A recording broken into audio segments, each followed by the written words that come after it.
जय महाराष्ट्र. मी अनिकेत पेंडसे. पुढच्या 10 मिनिटात आपण घेणार आहोत 20 महत्त्वाच्या बातम्यांचा आढावा. सुरुवात करूयात मेट्रो महाफास्ट घडामोडींना.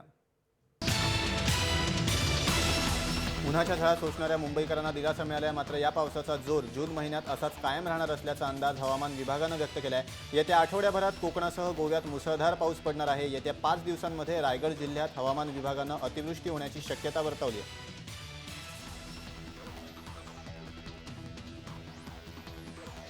बॉम्बे उच्च न्यायालयाचं नाव बदलून ती अनुक्रमे मुंबई अशी करण्याची मागणी पूर्ण होण्याच्या मार्गावर आहे. यासंबंधीचा कायदा संसदेच्या पावसाळी अधिवेशनात मंजूर होण्याची अपेक्षा आहे. या नाव बदलासाठीच्या कायद्याच्या विधेयकाची कॅबिनेट नोट केंद्रीय विधी आणि न्याय मंत्रालयानं तयार केली आहे.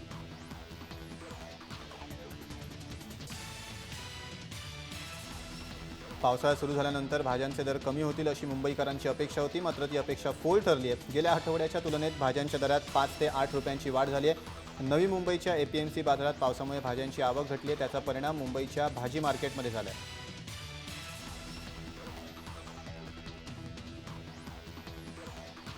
मुंबई शहर आणि उपनगरात मोजक्या ठिकाणी बर्फाचे नमुने तपासणीसाठी घेतल्यानंतर राज्यातील बर्फ उत्पादक आता अन्न आणि औषध प्रशासनाच्या रडारवर आले. राज्यातील बर्फाच्या कारखान्यातून तपासणीसाठी नमुने घ्या असे आदेश एफडीएच्या सर्व अन्न निरीक्षकांना मुख्यालयातून देण्यात आले.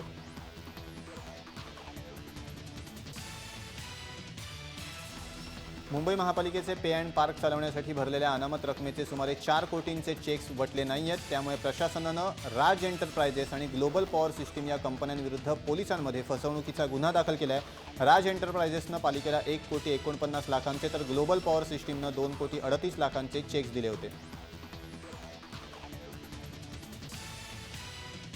मुंबईतल्या फोर्ट परिसरात बेकायदा पे अँड पार्किंग चालवणाऱ्याला मरीन ड्राईव्ह पोलिसांनी अटक केली आहे. रस्त्यावर पार्किंग चालवून वाहन चालकांना मुंबई महापालिकेचं बोधचिन्ह असलेल्या पावत्या दिल्या जात होत्या.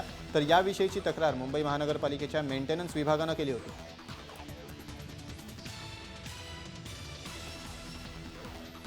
जुहू चौपाटीचं रूप आता पालटणार आहे. चौपाटीवर शिडाच्या नौकांचं मॉडेल तयार करून या चौपाटीचा किनारा रंगीबेरंगी रोषणाईनं उजळणार आहे. चौपाटीवर 12 मीटर उंचीचं वैशिष्ट्यपूर्ण असे 100 खांब बसवण्यात येणार आहेत. या प्रत्येक खांबावर टेक्सटाईल फॅब्रिकपासून तयार केलेल्या शिडाच्या नौकेचं मॉडेल बसवण्यात येणार आहे.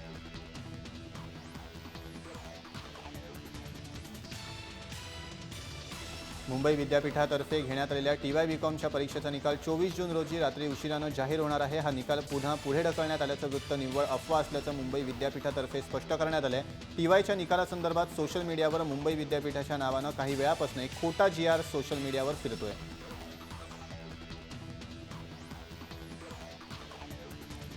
राज्य शासनानं नव्या महाविद्यालयांना मंजुरी देण्यासाठी 31 जुलैपर्यंत मुदतवाढ दिली आहे. त्यामुळे मुंबई विद्यापीठात यावर्षी 63 नवी महाविद्यालये सुरू होणार आहेत. नवा महाविद्यालयांच्या प्रस्तावांना मंजुरी मिळाल्यास विद्यापीठात यंदा 5,000 जागांची भर पडणार आहे. मुंबई, ठाणे, रायगड, सिंधुदुर्ग, पालघर, नवी मुंबई या विद्यापीठाच्या परिक्षेत्रात सर्व नवी महाविद्यालये सुरू होणार आहेत.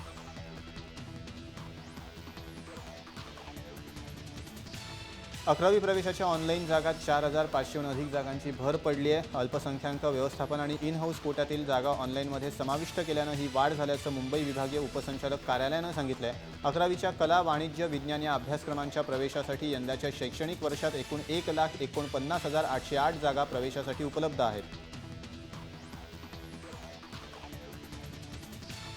कल्याण ते तळोजा हा मार्ग सार्वजनिक परिवहन व्यवस्थेनं जोडण्याच्या प्रस्तावावर मुंबई महानगर विकास प्राधिकरणानं विचार सुरू केला आहे. विकास प्राधिकरणानं महानगर क्षेत्राच्या परिवहन व्यवस्थेचा सर्वंकष अभ्यास सुरू केला आहे. सिडकोचे नवनियुक्त व्यवस्थापकीय संचालक भूषण गगराणी यांनी यासंबंधीचा प्रस्ताव महानगर विकास प्राधिकरणासमोर मांडला होता.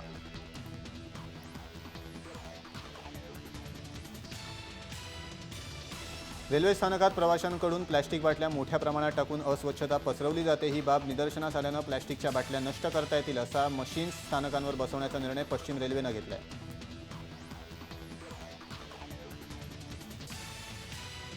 नवी मुंबई महापालिका परिवहन उपक्रमातील 13 कायमस्वरूपी सेवेतील चालक आणि वाहकांना बडतर्फ करण्यात आलं आहे. यापूर्वी 212 कंत्राटी कामगारांनाही सेवेतून काढून टाकण्यात आलं. 14 पर्यवेक्षकांना कारणे दाखवा नोटीस बजावण्यात आली.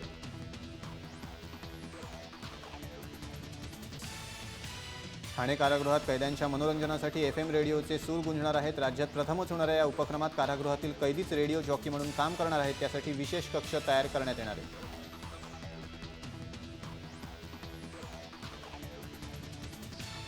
ठाणे मध्यवर्ती तुरुंगातील त्रुटी दूर करण्यासाठी जातीनं लक्ष देणार असल्याचं पालकमंत्री एकनाथ शिंदे यांनी गुरुवारी म्हटले. तुरुंगाची डागडुजी करून रंगरंगोटी करणं तसंच गळक्या छपरांची दुरुस्ती तातडीनं करण्याचे आदेश त्यांनी सार्वजनिक बांधकाम विभागाला दिले.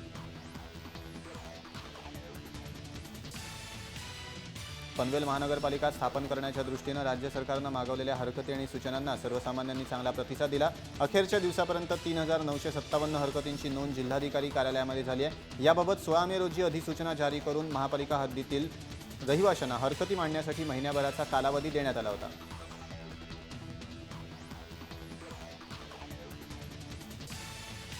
कल्याण डोंबिवली महापालिकेतील भाजप, शिवसेना आणि एक अपक्ष अशा 3 नगरसेवकांची पदं रद्द होण्याची शक्यता सूत्रांनी वर्तवली. या नगरसेवकांनी 6 महिन्यांच्या आत आपल्या जात वैधतेची प्रमाणपत्र सादर न केल्यानं या नगरसेवकांची पदं रद्द होण्याची शक्यता आहे. निवडणूक आयोगानं आदेश दिल्यानंतर पालिका प्रशासन या नगरसेवकांची पदं रद्द करण्याची कार्यवाही करेल असं सूत्रांनी सांगितलं.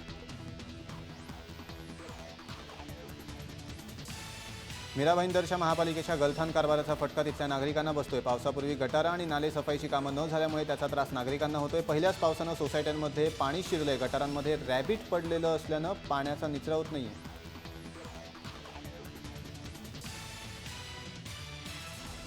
पाईपद्वारे गॅस मिळावा यासाठी वर्षानुवर्ष प्रतीक्षा करणाऱ्या डोंबिवलीकरांचं स्वप्न येत्या डिसेंबर अखेरीस पूर्ण होण्याची चिन्ह दिसू लागली आहेत. महानगर गॅस कंपनीनं पहिल्या टप्प्यात 500 नागरी वसाहती आणि 350 खासगी बंगल्यांना पाईपद्वारे गॅस पुरवण्याची योजना आखली आहे.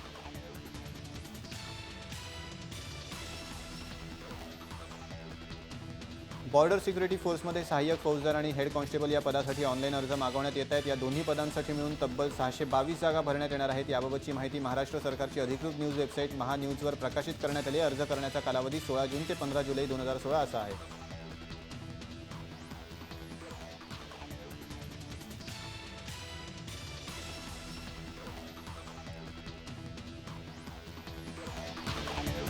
चला तर मग या बातमीसह मेट्रो महाफास्टमध्ये वेळ झाली इथेच थांबण्याची. ताज्या अपडेट्ससाठी तुम्ही पाहत राहा जय महाराष्ट्र, थेट अचूक बिनधास्त.